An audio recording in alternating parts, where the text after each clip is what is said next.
سب تعریفیں اللہ جل شانہ وحدہ لا شریک کے لیے، جس نے اپنی قدرت کاملہ سے اس کائنات کو حضور نبی کریم صلی اللہ علیہ وآلہ وسلم کے عرفان کی خاطر پیدا فرمایا۔ بے شمار درود حضور نبی کریم صلی اللہ علیہ وآلہ وسلم کی ذات اقدس کی خاطر، جن کی ذات اقدس اس کائنات کی تخلیق کا باعث بنی۔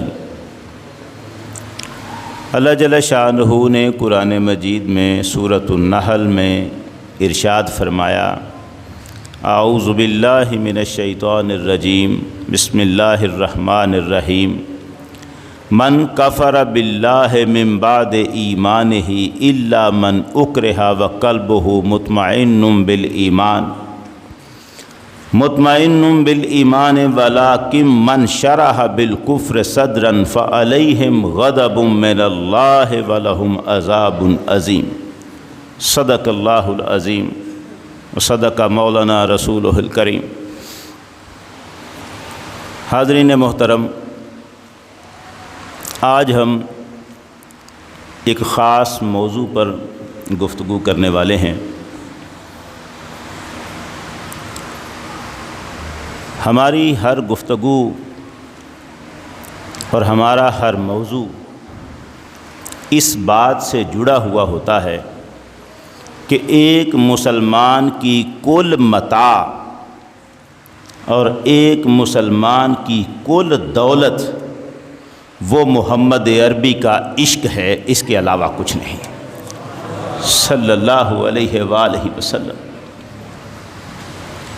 اللہ پر جتنا یقین گہرا ہوتا جاتا ہے، دل میں حضور کا عشق اتنا ہی بڑھتا چلا جاتا ہے، اور حضور سے جتنا عشق بڑھتا چلا جاتا ہے، اللہ کی ذات پر یقین اتنا ہی بڑھتا چلا جاتا ہے۔ حضور کا عشق اور اللہ پر یقین، یہ دونوں باتیں آپس میں جڑی ہوئی ہیں۔ جسے حضور سے عشق نہیں، اسے اللہ پر یقین نہیں۔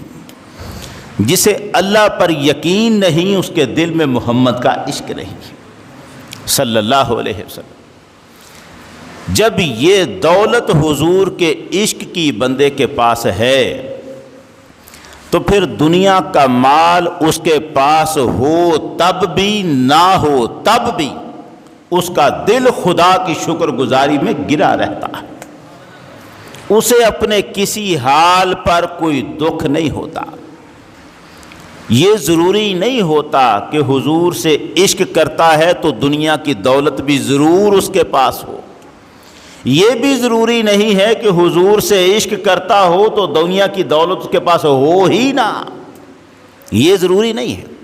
یہ رنگ اللہ کے اپنے ہیں کہ اس نے کس کو کس حال میں رکھا ہے۔ سرکار کے عشق والے ہیں جو تخت و تاج کے مالک بھی ہیں، اور سرکار کے عشق والے ہی ہیں جو گودڑیوں میں فقیر بن کے بیٹھے ہوئے۔ یہ رنگ دونوں ان کے عشق کے ہیں۔ ایک طرف عثمان غنی ہے، اونٹوں پر غلہ آتا ہے، اور ایک طرف ابو ہریرہ ہے، تن ڈانپنے کو بھی پورا کپڑا نہیں ہے جس کے پاس۔ دونوں حضور کے عشق میں رنگے ہیں۔ ایک طرف عبد الرحمن بن عوف ہے، جس کی دولت کا شمار کریں تو لگتا ہے ملکوں کے ملک خرید سکتے تھے، اور ایک طرف حضور کا غلام بلال ہے، جس نے اپنے پاس کچھ رکھا ہی نہیں، وہ حضور ہی کے آستانے پر پڑا رہتا ہے۔ عشق مصطفیٰ کا جب بھی ذکر ہوگا، بلال کا نام پہلے سے موجود ہوگا۔ عشق کی ایسی شمع روشن ہوئی ہے اور ایسے انداز سے جگمگائی ہے کہ دنیا کی حیرتیں گم ہو گئی۔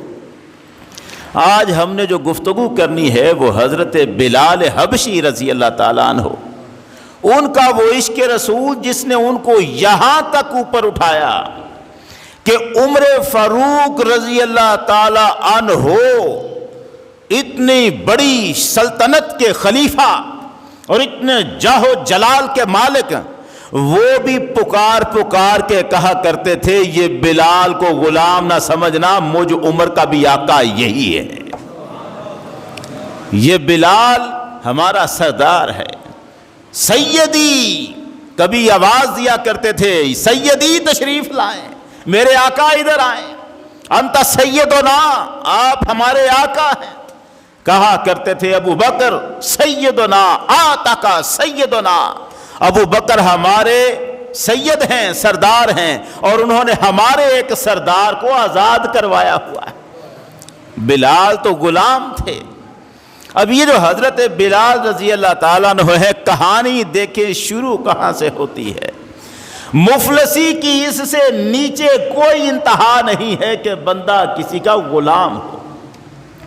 ایک غریب آدمی کی جیب میں چند سکے ہو سکتے ہیں، ایک غریب آدمی اپنے کھانے کا وقت اسے مل جائے تو مرضی سے کھا سکتا ہے، غریب ہے لیکن مرضی کا مالک تو ہے، جو دستیاب ہو ملے کر سکتا ہے استعمال۔ غلام وہ ہے نہ جیب میں ایک سکہ نہ اپنی مرضی کا ذرہ بر مالک، پاس پڑا ہے کھا نہیں سکتا جب تک آقا اجازت نہ دے، اس کے اپنے پاس رکھنے کے چند سکے بھی نہیں ہیں، جو مالک کی اجازت ہو بس اتنا ہی اس کے پاس ہے۔ بلال کے پاس اور کوئی تنخواہ نہیں تھی، سارا دن اپنے مالک عبداللہ بن جدعان، یہ پہلا مالک ہے جس نے پھر انہیں بیچا تھا، امیہ بن خلف کے پاس، وہ جو ریت پہ لٹایا کرتا تھا وہ امیہ تھا، وہ بلال کا دوسرا آقا تھا۔ پہلا آقا جو بنا ہوا تھا وہ عبداللہ بن جدعان تھا، جس کی بیڑوں اور بکریوں کا ریوڑ اسے لے کے سارا دن صحراؤں میں اور پہاڑوں پہ جہاں روکھی سوکھی گھاس چارہ ملتا وہاں چراتے رہنا، یہی کام تھا بلال کا، اور بدلے میں تنخواہ کوئی نہیں، ایک بکری دودھ پینے کو دی ہوئی تھی، یہ ایک بکری ہے، اس کا دودھ تم پی لیا کرو، بس یہی بلال کی وہ کل آمدن ہے جو اسے اپنے مالک عبداللہ کی طرف سے ملتی ہے۔ یہی بلال ہے، پہاڑوں پر بکریاں چرا رہے ہیں، کیا پتہ ہوتا ہے قسمت کا، کیا پتہ ہوتا ہے مولا کے فیصلوں کا، خدا جب چاہے جو چاہے کسی پر نچھاور کر دے، اس کی رحمت۔ ہمارے ہاں یہ جملے جو ہے نا، ککھوں لکھ بنانا، ککھوں لکھ، یہ چھوٹا فکرہ ہے، بلال غلام کو اٹھا کے عمر کا سردار بنا دینا، یہ ہے بات جو پروردگار کیا کرتا، وہ تو شان ہی الگ ہیں۔ دھوپ میں پھٹی ہوئی قمیض پہنے ہوئے بلال، جس کی ماں بھی لونڈی بنائی گئی تھی، حمامہ، ان کی ماں کا نام تھا حمامہ، والد کا نام تھا رباح، ان کے ماں باپ کو دونوں کو حبشہ سے بستیاں قبیلے ایک دوسرے پہ لڑتے رہتے تھے، حملے کرتے تھے، جو قبیلہ جیت جاتا تھا وہاں کی عورتوں اور مردوں کو غلام بنا لیتا تھا اور پھر آگے بیچ دیتا تھا، ایسا ہی ان کے ماں باپ کے ساتھ ہوا تھا، بکتے بکاتے مکہ مکرمہ میں پہنچے ہوئے تھے، اور یہاں مکہ کی سرزمین پر بلال کی ولادت ہوئی تھی، بلال پیدا یہاں پر ہوئے تھے مکہ مکرمہ میں۔ اب اگر مکہ میں پیدا ہوئے ہیں تو انہوں نے محمد کو مکے کی گلیوں میں دیکھا ہوا تھا صلی اللہ علیہ وسلم، لیکن چونکہ لونڈی کے بیٹے تھے، تھوڑی ہوش سنبھالی تو مالک نے کام پر لگا دیا، اور کام دن بھر بھیڑ بکریاں، بچپن سے لے کے جوانی تک بھیڑ بکریاں چرانے کا کام ہے، بستی سے باہر پہاڑوں صحراؤں میں۔ اور اب وہ دن آتا ہے کہ پہاڑ پر بلال جا رہے ہیں، پہاڑوں کے اوپر بکریاں پہاڑی علاقوں میں چرا کرتی، مکے کے ایک پہاڑ پر بکریاں چرا رہے تھے، اور اسی پہاڑ پر اس دن کسی غرض سے ابو بکر صدیق محمد عربی کے ساتھ کھڑے تھے۔ حضور کی نظر بلال پہ پڑی۔ ایک جملہ میں اکثر کہا کرتا ہوں کہ سرکار نے ارشاد فرمایا نا، کوئی بچہ محبت کی نظر سے اپنے ماں باپ کو دیکھ لے تو اسے حج کا ثواب ملتا ہے، یہ تو سب کو پتا ہے۔ میں کہتا ہوں یار، جن کو ایک نظر دیکھنے سے حج کا ثواب ملے، اگر وہ بچے کو محبت کی نظر سے دیکھ لیں تو کتنے حجوں کا ثواب ہوگا، ان کا درجہ ہے نا۔ کہ ان کو ایک نظر محبت سے دیکھا ہے، حج کا ثواب۔ اب اگر وہ محبت کی نظر سے دیکھ لیں تو کتنے حجوں کا ثواب ہوگا۔ حضور کو کوئی ایک نظر دیکھ لے ایمان سے، صحابی بن جاتا ہے۔ محبت سے مصطفیٰ کسی کو ایک نظر دیکھ لے، اس کا مقام کہاں تک جائے گا؟ فرق تو نظر کا ہے۔ اس کی نظر حضور پہ پڑے تو مقام بدل جاتے ہیں، حضور کی نظر کسی پہ پڑے تو مقام کہاں جائیں گے؟ کہاں تک مقام؟ سرکار نے بلال کو دیکھا بکریاں چراتے ہوئے، جب قریب سے گزرے تو آواز دی، یا غلام حل رعام یا رائی حل من لبن، اے بیڑ بکریاں چرانے والے، کوئی دودھ تیرے پاس ہے تھوڑا سا، ہمیں مل سکتا ہے پینے کے لیے؟ بلال کہنے لگے کہ یہ جتنی بکریاں ہیں سب میرے مالک کی ہیں، کوئی دیتی بھی ہو دودھ تو میں دے نہیں سکتا، میں تو مالک نہیں ہوں۔ ان میں ایک بکری ہے جو میرے لیے رکھی گئی ہے، اس بیچاری کے پاس اتنا تو نہیں ہوگا کہ آپ دونوں کو دے سکے، تھوڑا سا اس کی کھیری میں جو ہے وہی میرے لیے ہے، میں آج نہ پیوں گا، آپ لے لیں۔ تھوڑا سا ہے، پیٹ بھرنے کے قابل نہیں، مالک نے جو بکری دی ہوئی تھی وہ بھی تو جو ماڑی مکی ہوگی وہی دی ہوگی، اس کی کھیری میں تھوڑا سا ہے، آپ لے لیں۔ سرکار نے بکری کو قریب کیا، اس پر ہاتھ پھیرا، اور جانوروں کی تو عادتیں تھیں، سرکار جب بلاتے تھے تو دوڑ کے آیا کرتے تھے، بکری ٹانگیں کھول کے کھڑی ہو گئی، حضور نے پیالہ نیچے رکھا، جو ہی تھنوں کو ہاتھ لگایا، بکری کے یہ دودھ تھوڑا بکری کے کھیری سے آنا تھا، خدا جانے مصطفیٰ کے ہاتھوں کی برکت کیا ہے، پیالہ بھر گیا۔ عام عادت یہ ہے سرکار کی عادت مبارکہ کہ حضور پہلے دوسروں کو پلایا کرتے تھے پھر خود پیا کرتے تھے، اس دن ایسا نہیں کیا، سرکار نے پہلے خود پیا، یہ عادت بدل دی اس دن۔ حضور نے خود پیالہ دودھ کا پیا ہے، پھر پیالہ نیچے کیا، بکری جو ایک گلاس دودھ نہ دے سکتی تھی دوسرا پیالہ بھی بھر گئی دودھ، اور بلال کھڑے دیکھ رہے ہیں کہ اب دودھ کہاں سے آ رہا ہے، بکری کی کھیری تو پہلے ختم ہوئی تھی، یہ کیا ہے؟ دوبارہ پیالہ بھرا، سرکار نے ابو بکر صدیق کو دیا، ابو بکر صدیق نے پیا پیالہ، پھر کھیری کے نیچے، کھیری اسی طرح بھری ہوئی ہے جیسے پہلے بلال نے دی تھی بکری، اب پیالہ بھرا اور حضور نے پیالہ بلال کو دیا ہے۔ یہ جو پیالہ ہے، ہم تو کہتے ہیں مومن کے جوٹے میں شفا ہے، تو بتاؤ محمد کے جوٹے میں کیا ہوگا صلی اللہ علیہ وسلم؟ یہ تو بتاؤ کہ جس دودھ کو، جس پیالے کو لب مصطفیٰ نے چھو رکھا ہے، اب وہی پیالہ جب بلال کے منہ کو لگے گا دل کی تو دنیا ہی بدل کے رہ جائے گی۔ یہی ہوا، پیالہ دودھ کا پیا، ادھر پیالہ ختم ہوا، حضور نے فرمایا بلال میں تمہیں دعوت دیتا ہوں اسلام قبول کر لے۔ بلال نے نہیں کہا حضور کیا علامت ہے، کیا دلیل ہے، کیا نشانی ہے، فرمایا جس دین کی چاہے دعوت دے آپ کا دین ہی سچا ہوگا۔ ایک لمحہ بھر میں بلال نے اپنے آپ کو محمد کے قدموں پہ نشاور کر دیا، کہا حضور میں آپ کا دین قبول کرتا ہوں۔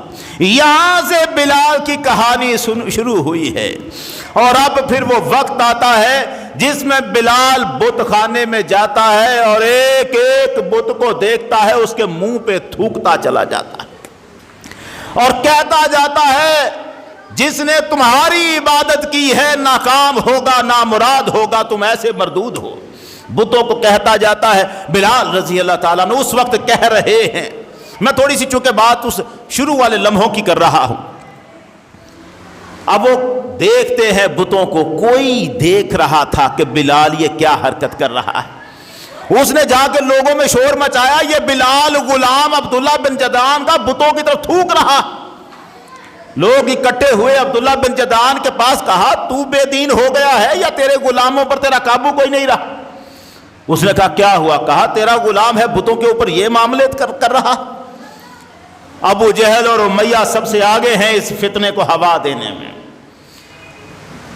عبداللہ کہتا ہے مجھے غلاموں کی پرواہ نہیں، میرے پاس تو 100 غلام ہیں، اسے لے جاؤ، مجھے بیچنے کی بھی ضرورت نہیں، دل کرے گا کچھ دے دینا، نہ دل کرے گا مفت میں لے جاؤ، جو چاہو اس کی کھلڑی اتار دو، مجھے پرواہ نہیں ہے، مجھے نہیں چاہیے یہ جو تم میرے پاس آ گئے ہو الزام لگانے کہ میں بے دین ہو گیا ہوں، اس کے بدلے میں اب بتوں کے نام پر 100 اونٹنیاں قربان کروں گا کہ مجھ جیسے شخص کو پر تم نے یہ الزام لگا دیا، میں اونٹنیاں قربان کروں گا بتوں کے نام پر۔ اب بلال کو سپرد کر دیا جاتا ہے امیہ بن خلف کے، اور اب پھر اذیتوں کا وہ سلسلہ شروع ہوتا ہے۔ آپ اندازہ نہیں کر سکتے کافر اذیت کتنی دیتے تھے۔ ہم نے صرف سن رکھا ہے ریت پر لٹانا، تپتی ہوئی ریت پر ننگے کمر سے ننگے بدن سے لٹانا سن رکھا ہے۔ ریگستان کی تپتی ہوئی دھوپ پہ میں نے ہاتھ اور پاؤں رکھ کے دیکھے ہوئے ہیں، 2 قدم چلے تپتی ہوئی ریت پر پیروں میں چھالے پڑ جاتے ہیں، یوں ہاتھ لگے یوں ہی لگتا ہے جیسے چولہے جلتے ہوئے چولہے پر گرم توا رکھا ہو، ایسے ہی تپتی ہوئی ریت ہوتی ہے۔ آپ مکئی کے دانے لیں اور ریگستان میں دھوپ میں دوپہر کے وقت دھوپ میں مکئی کے دانے یوں پھینک دیں، ایسے ہی آپ کو بنے ہوئے پھولے ہوئے نظر آئیں گے جیسے یہ دابڑا اور کڑائی والا یہاں بیٹھا ہوتا ہے۔ اتنی تپتی ہوئی ریت میں بلال کے کپڑے اتار کے اسے لٹایا جاتا ہے، اور کبھی چکی اس کے سینے پر اور کبھی بڑے وزنی پتھر جن کو ہلا نہ سکے بلال اس کے اوپر رکھ کر ہاتھوں اور پیروں کو پکڑ کے روکا جاتا ہے، یہ ہل بھی نہ سکے اٹھ بھی نہ سکے۔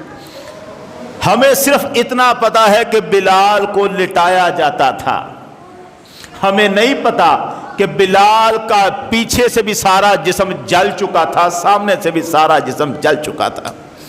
بلال کی کھلڑی چمڑی جل چکی تھی، اور بلال اس وقت بھی جب بڑی تکلیف ہو رہی ہوتی تھی، جوں وہ اوپر کھڑے ہنستے تھے، اکثر پہ محمد انکار کر محمد کا، اسی وقت بلال سے آواز آتی تھی احد احد احد احد، وہ تڑپتا تھا مگر آواز اللہ کے نام کی دیا جاتا تھا، کبھی باز نہیں آیا خدا کا نام لینے سے۔ جو تکلیف ہوتی تھی بلال کی روح کو وجد آتا تھا، وجد کا عالم تھا، وہ تکلیف برداشت نہیں کی جا سکتی جس طرح سے ننگے کمر پر لوہے کی زرہ پہنا دینا، لوہے کی قمیض جو جنگوں میں لوہے کا لباس ہوتا ہے وہ پہنا کے دھوپ میں کھڑا کر دینا۔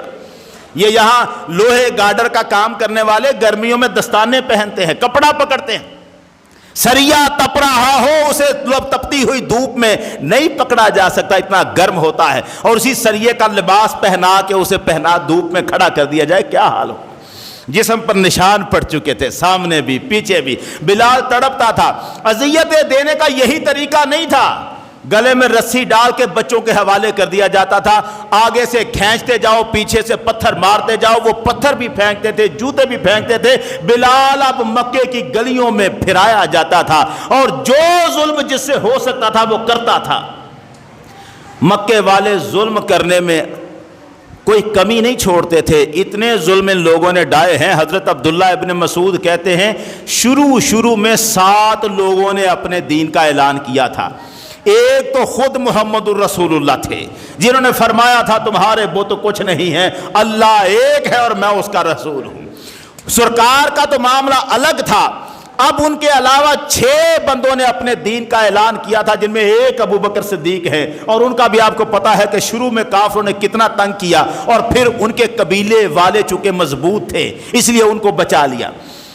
سمیہ حضرت عمار کی والدہ، میں قسم کھا کر کہتا ہوں میں آپ کو بتا نہیں سکتا عمار کی والدہ کے ساتھ عمار کی آنکھوں کے سامنے کافروں نے کیا کیا تھا، میں نہیں بتا سکتا۔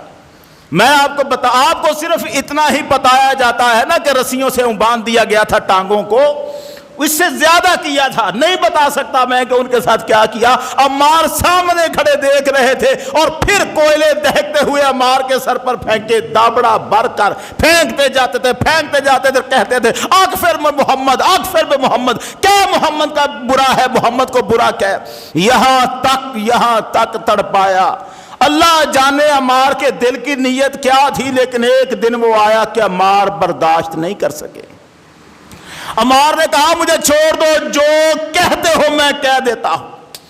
دیکھنا ایک طرف بلال ہیں، ایک طرف عمار ہیں، مضبوط شخصیتیں ہیں، مگر عمار اتنے پریشان ہوئے، کہا مجھے کہو میں کہہ دیتا ہوں۔ کہنے لگے کیا محمد برا ہے؟ عمار کہہ دیا، عمار نے کہہ دیا حضور کے بارے میں جو وہ کہلوانا چاہتے تھے کہہ دیا۔ انہوں نے کہا کیا ہمارے بت جو ہے یہی اصلی خدا ہے؟ عمار نے کہہ دیا۔ آپ اندازہ کریں وہ کتنا تنگ کیا ہوگا کہ عمار کہہ رہے ہیں، اور جب عمار کہہ چکے اب عمار رو رہے ہیں۔ کافر خوش ہو گئے، ہم اپنا جیت گئے، معاملہ چھوڑ کر یہاں سے چلے گئے، اور یہاں عمار کھڑے آنسوؤں کو پوچھ رہے تھے، محمد عربی تشریف لے آئے۔ حضور پاس سے گزرے، عمار کو روتے ہوئے دیکھا۔ عمار کیا ہوا؟ انہوں نے کہا حضور میں تنگ آ گیا تھا، انہوں نے مجھے چھوڑا نہیں جب تک کہ انہوں نے میری زبان سے وہ نہیں کہلوا لیا۔ پر فرمایا کیا کہا؟ کہا حضور میں آپ کو گالیاں دے چکا ہوں ان کے سامنے، یا رسول اللہ انہوں نے مجھے مجبور کر دیا تھا، میں گالی دینے پہ مجبور تھا، میں ان کے خداؤں کی تعریف کرنے پہ مجبور تھا۔ کہا عمار دل کی کیفیت سنا، مجھے دل کا بتا، کیف تجد قلبک، بتا تیرا دل کس حالت میں ہے، ایمان پر ہے یا اندر بھی کفر ہے، کیا ہے تیرے دل میں؟ عمار نے پکار کے کہا یا رسول اللہ قلبی مطمئن بالایمان، میرا دل تو حضور آپ پر ایمان سے بھرا ہوا ہے، دل میں ایمان ہے، مگر کیا کروں میں ان کے ظلم سے تنگ آ کر کہہ چکا ہوں۔ آقا نے فرمایا عمار اگر کبھی دوبارہ بھی وہ تجھے کہے نا مجھے گالی دینے کو تو گالی دے لینا، تیرے ایمان کا کچھ نہیں بگڑے گا، تو مجھے گالی دے لینا۔ ادھر یہ ہو رہا ہے، ادھر پروردگار عالم نے سورہ نحل کی آیت نمبر 106 جو میں نے آپ کے سامنے پڑھی، یہ حضرت عمار کی شان میں آیت نازل فرما دی۔ اللہ جل شانہ نے فرمایا پروردگار عالم نے 106 یہ من کفر باللہ من بعد ایمانہ، اور جو کوئی اللہ پر ایمان رکھنے کے بعد اس کا انکار کرے، ایمان تو عمار کا تھا مگر انکار کر رہے تھے بظاہر، جو کوئی اللہ پر ایمان رکھنے کے بعد اس کا انکار کرے، الا من اکرہا، سوائے اس کے جسے مجبور کر دیا جائے، وَقَلْبُهُ مُطْمَئِنٌ بِالْإِيمَانِ، اور اس کا دل ایمان پر مطمئن ہو، اس کا کوئی نقصان نہیں ہے، ہم تو اس کی بات کر رہے ہیں۔ وَلَٰكِن مَّن شَرَحَ بِالْكُفْرِ صَدْرًا، اور جس نے دل سے کھلے عام اللہ کا انکار کیا ہے اس کے لیے اللہ کا عذاب ہے اور اللہ کا غضب ہے اس کے لیے، مگر جسے مجبور کر دیا اس پر کوئی گناہ نہیں ہے۔ یہی عمار ہیں، حضور کے غلامی میں آئے اور یہاں تک ہوئے کہ سرکار دو عالم نے فرمایا جس کسی نے عمار کو قتل کرنا ہے نا، یا اس کے قتل میں بھی شریک ہونا ہے، پکا جہنمی وہ ہوگا، عمار نہیں۔ عمار کے تو شان الگ ہیں، لیکن آپ دیکھیں جس ظلم کو عمار جیسا پہاڑ مضبوط نہیں کر سکا، بلال اس کے سامنے بھی عہد کرتا رہا ہے۔ بلال نے نہیں اپنے قدم ڈگمگانے دیے، کہا میری کھرڑی اتار دو، جو مرضی اس چمڑی کو جلا دو، اب یہاں صرف محمد کا دین رہے گا اور کوئی دین نہیں رہ سکتا۔ بلال نے ایک مرتبہ بھی نہیں کہا۔ اور پھر سرکار دو عالم ایسے، وہ تو عمار بھی جو تڑپ کے آ گئے، جب عمار رو رہے تھے نا تو حضور نے آگے بڑھ کے اپنے ہاتھوں سے عمار کے آنسو پوچھے تھے، عمار تیرا دل ایمان پر ہے، تو مسلمان ہے، تیرا ایمان پکا ہے، کامل ہے، کوئی بات نہیں، کیونکہ جانتے تھے جو صدمہ اس کی آنکھوں نے دیکھا ہے وہ بڑا الگ ہے۔ میں نے عرض کیا ہے، میں بیان نہیں کر سکتا، شاید آپ لوگوں کے تصور میں بھی نہیں ہے جو عمار کی والدہ کے ساتھ انہوں نے کیا تھا، جس کو دیکھ کر عمار تڑپ اٹھا تھا، وہ منظر ہی بڑا الگ ہے، نہیں بیان ہو سکتا۔ اب بلال رضی اللہ تعالیٰ عنہ وہ ہے، اور پھر جب وہ آ گئے ہیں سرکار کے پاس آ گئے ہیں سارا کچھ برداشت کر کے، تو حضور نے اپنا خزانچی مقرر کر دیا۔ میں باتوں کو بڑے مختصر کرنا چاہتا ہوں کیونکہ یہ داستان بڑی طویل ہے۔ حضرت بلال حضور کے پاس آئے، سرکار نے اپنے سارے اخراجات بلال کے سپرد کر دیے، گھر میں کہاں سے آنا ہے، کیا خرچہ ہونا ہے، سب کی دیکھ بھال اب تو نے کرنی ہے۔ حضرت بلال حضور کے خزانچی تھے۔ عبداللہ حوزنی نے ایک مرتبہ پوچھا، بلال یار تو خزانچی تھا حضور کا، بتا تو صحیح کیف کانت نفقۃ رسول اللہ، بتا حضور کے گھر کے خرچے چلا کیسے کرتے تھے، آپ کے اخراجات کا معاملہ کیا تھا؟ حضرت بلال کہنے لگے تجھے کیا بتاؤں، خزانچی تو میں تھا، آقا کی شان یہ تھی کہ آپ کے در پہ جب بھی کوئی سائل ہوتا آتا تھا، حضور کے گھر میں کچھ ہوتا تھا یا نہیں ہوتا تھا اسے عطا کرتے تھے، اور جب آپ کے پاس گھر میں کچھ نہیں ہوتا تھا تو مجھے کہتے تھے بلال جا کسی سے ادھار لے آ، قرض لے آ۔ میں جاتا تھا، میں قرض لے کے آیا کرتا تھا، اور سائل اگر ننگا ہوتا تھا میں کپڑے دیتا تھا، وہ بھوکا ہوتا تھا میں کھانا کھلاتا تھا، میں قرضے لیتا رہتا تھا لوگوں سے، حضور کے نام پر نہیں، اپنے نام پر۔ مجھے قرضہ چاہیے۔ بلال کہتے ہیں میں قرضے لیتا رہتا تھا اور لوگوں کی حاجتیں جو حضور کے سائل ہوتے تھے پوری کرتا رہتا تھا۔ ایک مرتبہ ایک مشرک آیا، مجھے کہنے لگا بلال یار تو کبھی اس سے قرضہ لیتا ہے، کبھی اس سے قرضہ لیتا ہے، تیرے حالات ٹھیک نہیں ہیں، اور میرا ہاتھ بڑا کھلا ہے، میرے خزانے بڑے ہیں، تو ایسا کر تجھے جب بھی ضرورت پڑے میرے پاس آ جایا کر، میں قرضہ دیا کروں گا تجھے۔ بلال کہتے ہیں میں نے اس مشرک سے قرضہ لینا شروع کیا، کس کے لیے؟ حضور کے سائلوں کے لیے۔ سرکار کہتے فرماتے بلال لا، بلال جاتے قرضہ لے کے آتے، بلال کہتے ہیں میں اس مشرک سے قرضہ لیتا رہا یہاں تک کہ قرضہ بہت بھاری ہو گیا، میں قرضہ لیتا رہا اور کچھ عرصہ نہ اس نے قرضہ مانگا نہ قرضہ اتارنے کی کوئی سبیل آئی۔ ایک دن وہ مشرک اپنے چند ساتھیوں کے ساتھ آیا، آ کے کہنے لگا بلال تو نے تو سوچا ہی نہیں کہ مجھ سے کتنا قرضہ لے چکا ہے، میں تمہیں بتاؤں کتنا قرضہ لے چکا ہے، اب میں تمہیں بتاتا ہوں یہ قرضہ میں نے اس لیے نہیں دیا کہ تو مجھے بڑا پیارا لگتا تھا یا تو جس کے پاس جاتا ہے وہ مجھے اچھا لگتا ہے، نہیں، میری نظر میں نہ تمہاری کوئی قدر ہے نہ تمہارے آقا کی، اور میں نے تو تجھے قرضہ دیا ہی اس لیے تھا تو اسے لوٹا نہ سکے اور میں دوبارہ تجھے غلام بنا لوں، تو خود میرے سامنے اپنا آپ بیچے اور اپنا قرضہ اتارنے کے لیے میں تجھے اپنا غلام بناؤں اس لیے تجھے قرضہ دیا تھا، 4 دن کے اندر میرا قرضہ واپس کر، 4 دن کے اندر قرضہ واپس کر، نہیں تو غلام تو پھر میرا ہوگا جہاں چاہے میں بیچوں۔ حضرت بلال حضور کے پاس آئے، اب ذرا اندازہ کرنا، حضور کے پاس آئے، آ کے کہا یا رسول اللہ میں ایک مشرک سے قرضہ لیا کرتا تھا، آج اس مشرک نے مجھے یہ باتیں کہی ہیں۔ اچھا یہ قرضہ کس کے لیے لیتے تھے؟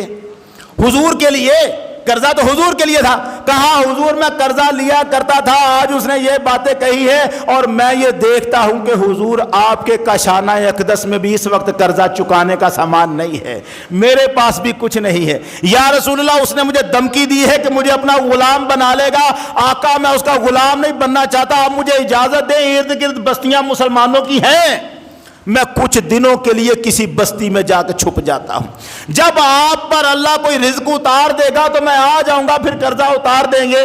بلال نے ارادہ کیا، حضور نے کچھ نہیں فرمایا، آپ خاموش رہے۔ بلال کہتے ہیں میں آپ کی خاموشی دیکھ کر پلٹ آیا، گھر آئے، رات کو فیصلہ کیا کہ صبح فجر کی نماز سے پہلے مدینے سے نکل جاؤں گا، یہاں سے چلا جاؤں گا، میں اس کافر کے متھے نہیں لگنا چاہتا، چلا جاؤں گا۔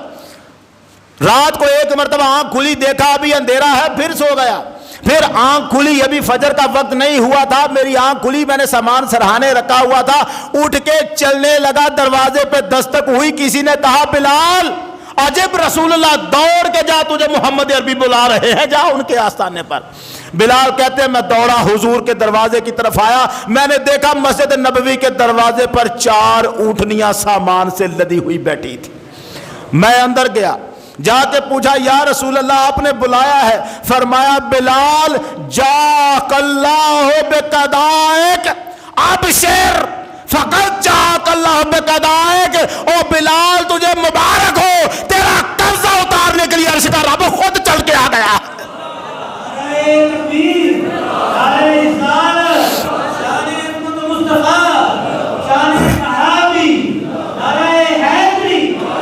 تیرا قرضہ اتارنے کے لیے رب العزت خود آ گیا ہے۔ یہ باہر دیکھی ہے، الم تمر علی المناخل منائے کیا تو ان 4 اونٹنیوں کے پاس سے نہیں گزرا؟ کہا حضور گزرا ہوں، 4 اونٹنیاں لدی ہوئی ہیں۔ فرمایا فَإِنَّ لَكَ الرِّكَابَهُنَّ وَمَا عَلَيْهِنَّ، یہ اونٹنیاں بھی تیری ہیں، ان پر جو لدا ہوا ہے وہ سب تیرا ہے۔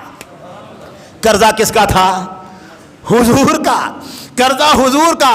بلال کو دیکھیں، اس نے نہیں کہا تھا آگے کہ یا رسول اللہ وہ قرضہ جو آپ پر تھا آپ کے لیے لیا تھا، اب کافر مجھ سے مانگ رہا ہے، نا نا نا۔ انہوں نے آگے کہا تھا حضور مجھ پر قرضہ ہو گیا ہے، میں لیتا تھا اس کافر سے اور اب وہ مجھ سے یہ باتیں کرتا ہے۔ اب سرکار نے فرمایا جا بلال اپنا قرضہ اتار۔ کس کا؟ اپنا قرضہ۔ لفظ بڑا غور میں رکھنا ہے، اپنا قرضہ اتار۔ بلال کہتے ہیں میں نے اذان دی، فجر کی نماز پڑھی، نماز پڑھنے کے بعد میں بقیع کے قبرستان میں گیا، اونچی جگہ تھی، کھڑے ہو کے اعلان کیا کانوں میں انگلیاں ڈال کر۔ میں نے کانوں میں انگلیاں ڈالی۔ یہ آج مائک کے سامنے بھی کھڑے ہو کے آپ کو انگلیاں کانوں میں رکھنی پڑتی ہیں، یہ وہ سنت ہے جو بلال نے شروع کی تھی۔ آج تک یہ بلال کا انداز ہے، اس نے کانوں میں انگلیاں رکھی تھی۔ بلال کہتے ہیں میں نے کانوں میں انگلیاں ڈالی اور پکارا من کان یطلب رسول اللہ بدین فلیحضر، اور جس نے محمد عربی سے قرضہ لے رہا ہے آؤ، آج میں سب کا قرضہ اتارنے کے لیے بیٹھا۔ لینا کہاں سے تھا؟ حضور سے۔ لائے جو یہاں تھے، پہلے کہا مجھ پر ہو گیا ہے، حضور نے بھی فرمایا جا اپنا قرضہ اتار، اور اب کیا کہہ رہے ہیں؟ جس نے حضور سے لینا ہے۔ پھر نمازیں آتی رہیں بیچ میں، لیکن بلال بیٹھے رہے، لوگ آتے رہے، جس چیز کو پتا چلتا قرضہ اتارتے رہے۔ کافی دیر سے قرضہ ہو گیا تھا، قرضے اترتے گئے۔ عشاء کی نماز کے بعد بلال مسجد میں آئے، حضور بیٹھے تھے اکیلے۔ پوچھا بلال قرضہ اتر گیا؟ عرض کیا حضور قرضہ اتر گیا، سارا اتر گیا، جس کا دینا تھا سب دے دیا۔ فرمایا کچھ بچا تو نہیں؟ کہنے لگے حضور 2 دینار بچ گئے ہیں۔ سرکار نے فرمایا بلال جب تک یہ 2 دینار بھی نہیں جاتے میں اپنے گھر میں سو نہیں سکتا۔ رات سرکار نے مسجد نبوی میں گزاری، اپنے گھر نہیں گئے۔ یہ جو 2 دینار آئے ہیں یہ بھی اللہ کے راستے میں تقسیم کر دیں۔ صبح تقسیم ہوئے تو پھر سرکار اپنے در اقدس میں گئے۔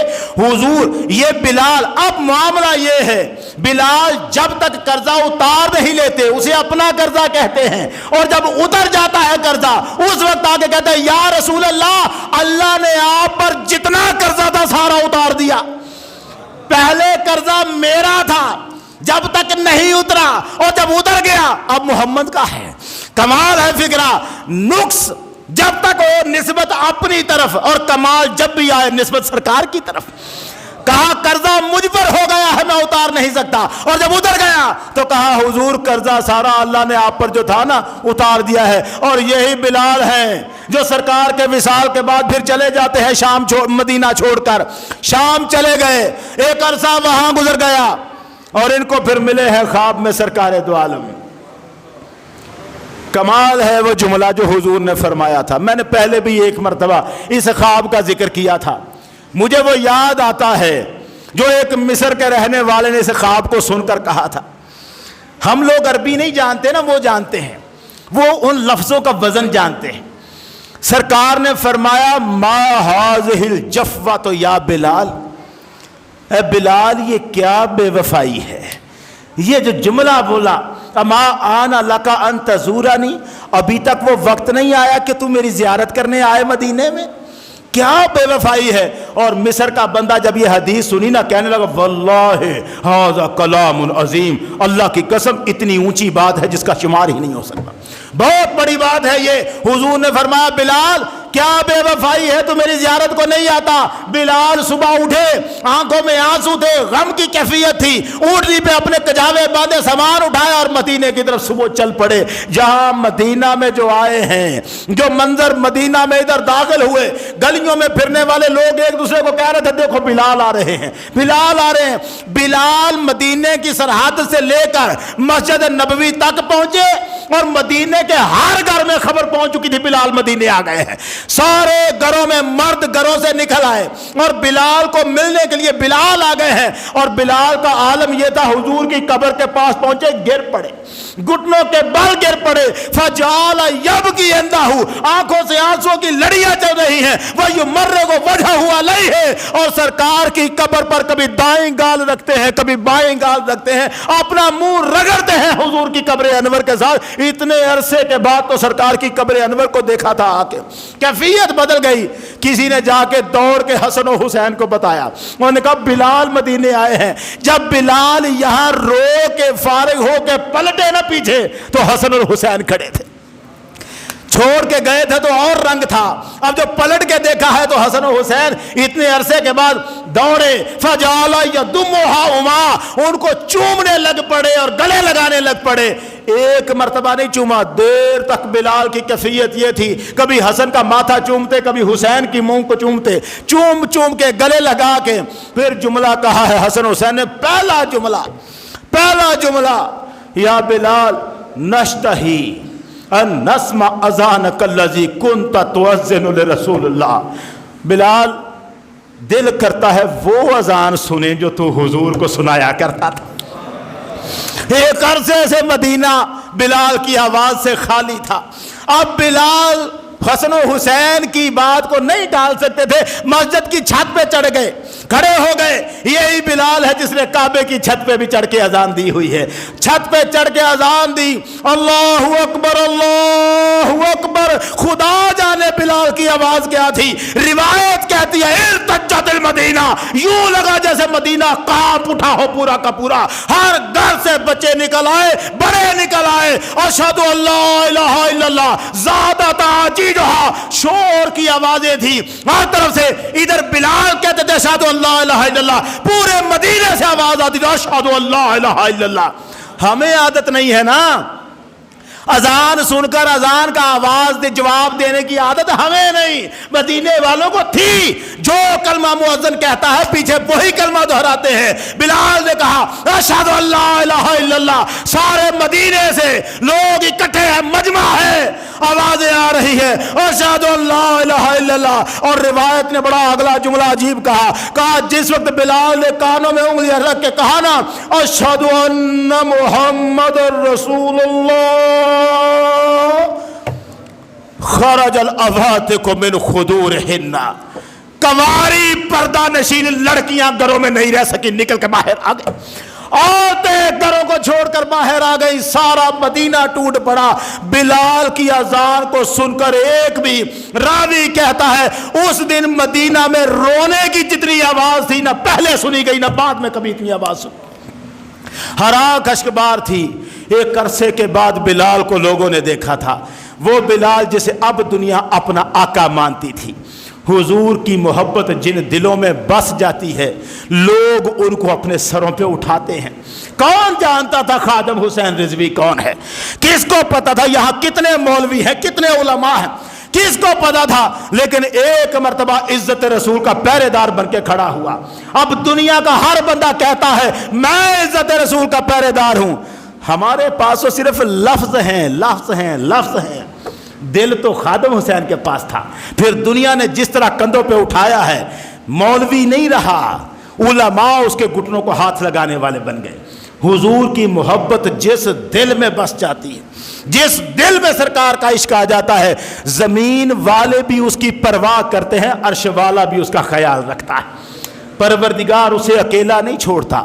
یہ درس ہمیں بلال کی زندگی دیتی ہے کہ ہمیں جینا ہے تو حضور کے عشق میں جینا ہے, مرنا ہے تو حضور کے عشق میں مرنا ہے, اس کے علاوہ کچھ نہیں ہے.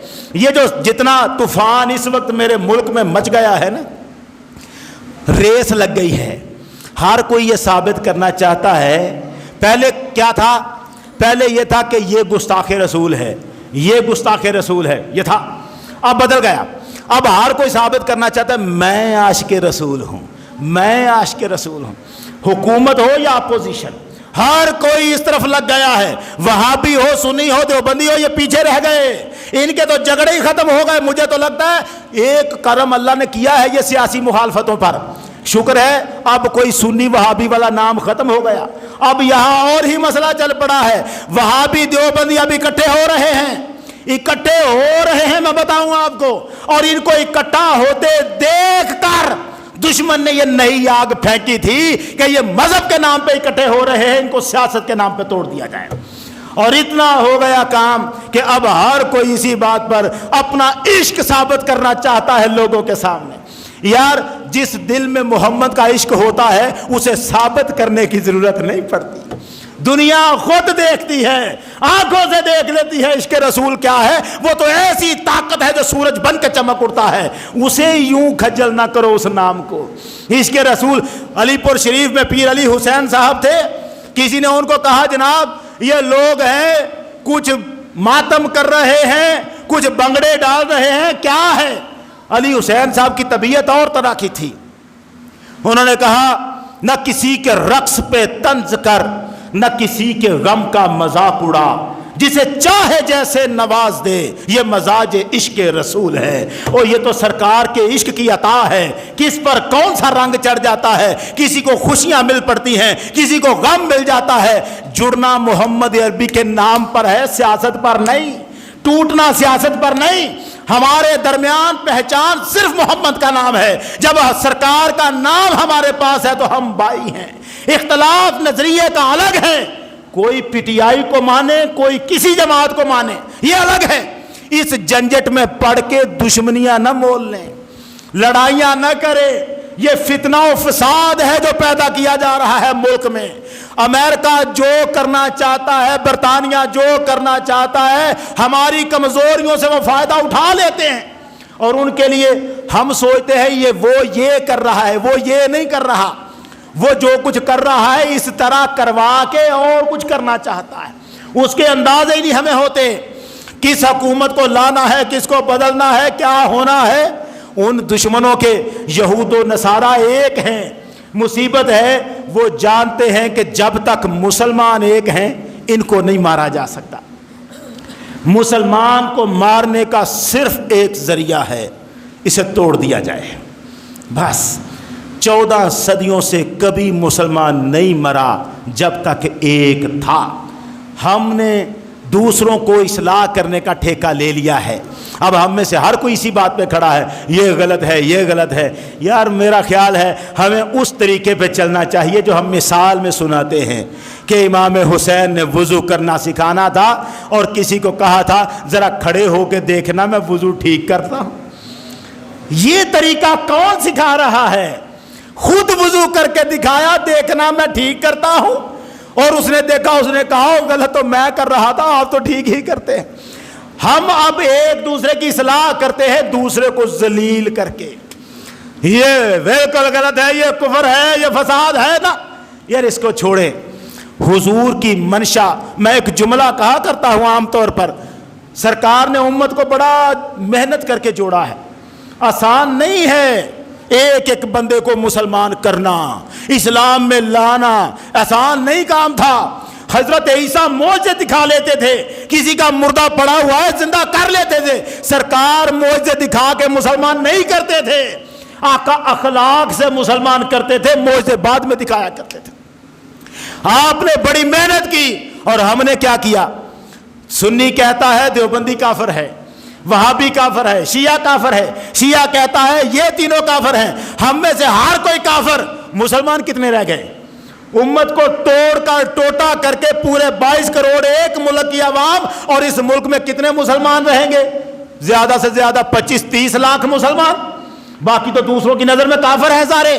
محمد کی امت اتنی سستی نہیں ہے کہ اسے توڑ دیا جائے، ایسے نہ توڑیں۔ سب مسلمان ہیں، غلطیوں پہ چل رہے ہیں، وہ غلطیاں ہیں، اصلاح ہو سکتی ہے مگر پیار سے، محبت سے سب کو ملایا جا سکتا ہے، حقیقت بتا کر، دکھا کر۔ اللہ تعالیٰ ہمیں توفیق دے کہ ہم حضور کے عشق میں جئیں، حضور کے عشق میں مریں، آقا کی محبت پہ۔ بلال کا آخری دن تھا، بیوی پاس بیٹھی رو رہی تھی اور بلال مسکرا رہے تھے۔ بیوی نے کہا واہ ویلا، ہائے افسوس، پریشانی کا اظہار کیا۔ ابھی بلال زندہ تھے، بلال نے آنکھیں کھولی، کہا واہ فرحا، ہاں واہ واہ خوشیاں۔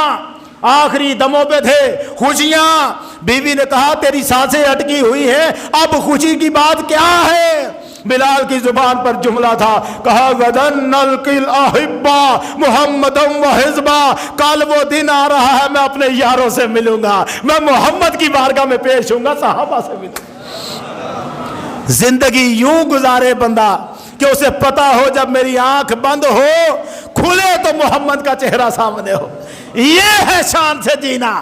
کہ بلکہ اس سے بھی پہلے ہم نعتیں ہی پڑھتے ہیں یار، کبھی کسی کی کیفیت تو بنے ایسی بنے کہ جب وقت نزاع آئے دیدار کرا جانا، آخری سانسیں ہو سرکار کا چہرہ سامنے کھڑا ہو، حضور تشریف لے آئے.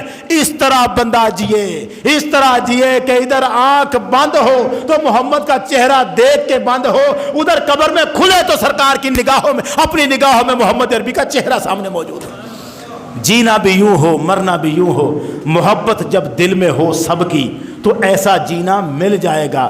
نفرتیں قدورتیں ان کو ختم کریں، دلوں کو پاک کریں. اللہ جل شانہ ہم سب کو حضور کے دین پر جینے کی توفیق عطا فرمائے، اسی ایمان پر ہمارا خاتمہ فرمائے. وآخر دعوانا الحمدللہ رب العالمین.